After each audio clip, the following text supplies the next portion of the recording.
بسم اللہ الرحمن الرحیم۔ السلام علیکم ورحمۃ اللہ وبرکاتہ۔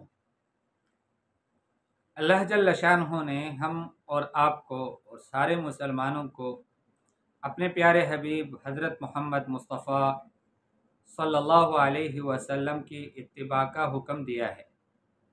قرآن پاک میں اللہ جل شانہ نے فرمایا ما آتاکم الرسول فخذوہ وما نہاکم عنہ فانتہوا۔ جو چیز اللہ کا رسول تمہیں دے اس کو لو، اور جس چیز سے اللہ کا رسول تمہیں روکے اسے رک جاؤ۔ اور نبی کریم صلی اللہ علیہ وسلم نے بھی یہی فرمایا ما نہیتکم عنہ فاجتنبوہ وما امرتکم بہ فأتوا منہ ما استطعتم۔ جس چیز سے میں تمہیں روک دوں اس سے تم دور رہو، اس سے رک جاؤ۔ وما امرتکم بہ فأتوا منہ ما استطعتم، اور جس چیز کا میں تمہیں حکم کرو اس میں سے جتنا تم کر سکتے ہو تم اس کو کرو۔ یہ تو اللہ جل شانہ نے ہم سارے مسلمانوں کو حکم کیا ہے، لیکن اللہ جل شانہ کی سنت ہے اور ایک طریقہ ہے کہ جس چیز کا اللہ جل شانہ نے حکم دیا ہے ہمیں اس کو عملی طور پر صحابہ کرام رضی اللہ تعالیٰ عنہم سے کروا کر بھی دکھا دیا ہے۔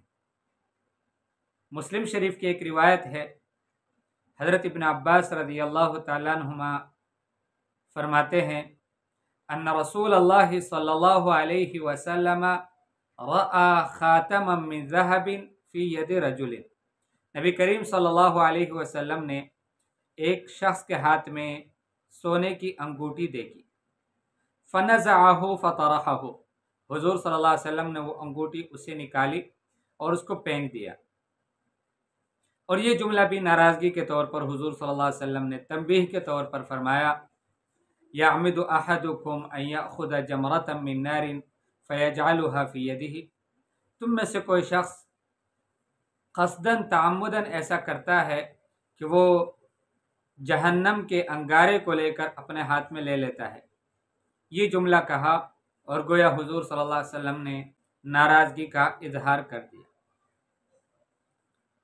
اب حضور صلی اللہ علیہ وسلم کے سامنے تو مجال ہے کہ صحابی کے دل میں کوئی شکوہ آئے، کوئی شکایت آئے، کوئی بات کرنا چاہے اس حوالے سے، کوئی عذر پیش کرنا چاہے، کوئی ہیلا بہانے جس طرح ہم سب کرتے ہیں، یہ تو اس کا تو کوئی تصور نہیں ہو سکتا صحابہ کرام رضی اللہ تعالیٰ عنہ سے۔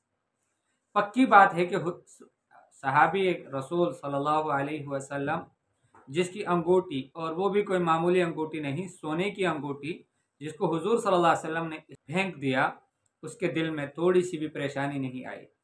بلکہ اس سے بھی عجیب بات آپ کو بتاؤں، اس صحابی کو بعد میں کسی نے کہا جب حضور صلی اللہ علیہ وسلم وہاں سے چلے گئے، خود خاتمک وانتفع بہ، اپنی انگوٹھی لے لو، اس سے فائدہ حاصل کر لو۔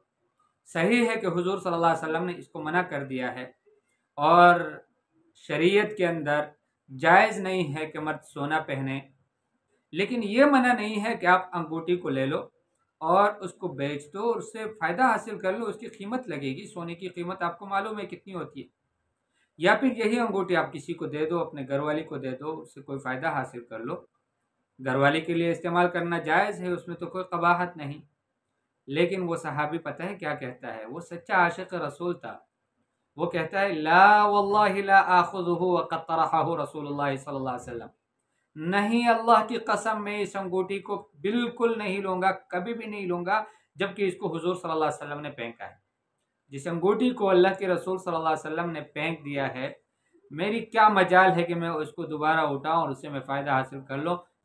میرے دوستو عزیزو، ہم بھی دیکھیں کہ ہم اپنے حبیب صلی اللہ علیہ وسلم کی اتباع کس حد تک کرتے ہیں، ان چیزوں میں کہ جن میں ہمارا ہی فائدہ ہے، جس میں ہمارا ایک ذرے کا نقصان بھی نہیں ہے، اور وہ سونے کی مالیت کی چیزیں نہیں ہے کہ سونے کی طرح اس کی مالیت ہوتی ہے، اتنی مہنگی چیزیں، وہ کام کی جو حضور صلی اللہ علیہ وسلم نے ہمیں بتایا کہ یہ اللہ کی نافرمانی نہ کرو، اس میں تمہاری دنیا بھی برباد ہو رہی ہے، آخرت بھی برباد ہو رہی ہے۔ ہم کتنے سارے وہ کام کرتے جا رہے ہیں کہ جس میں ہمیں دنیا میں بھی نقصان ہے، آخرت میں بھی نقصان ہے، ہمارے فائدے کا وہ کام نہیں ہوتا۔ اور شریعت نے بھی اس سے منع کیا ہوتا ہے ہمیں کہ تم اس کام کو نہ کرو، لیکن کیا ہم حضور صلی اللہ علیہ وسلم کی اتباع اس حد تک کر سکتے ہیں جیسے اس صحابی نے کہ حضور صلی اللہ علیہ وسلم نے اس سے انگوٹھی لے لی اور اس کو پھینک دیا، اور بعد میں جب صحابہ نے ان سے کہا کہ آپ انگوٹھی کو دوبارہ لے لیں اور اس سے کچھ فائدہ حاصل کر لیں، یہ تو عام سوچنے کی بات ہے، ایسے ہی ہونا چاہیے، لیکن وہ عاشق تھا اور ایک نمبر کا عاشق تھا۔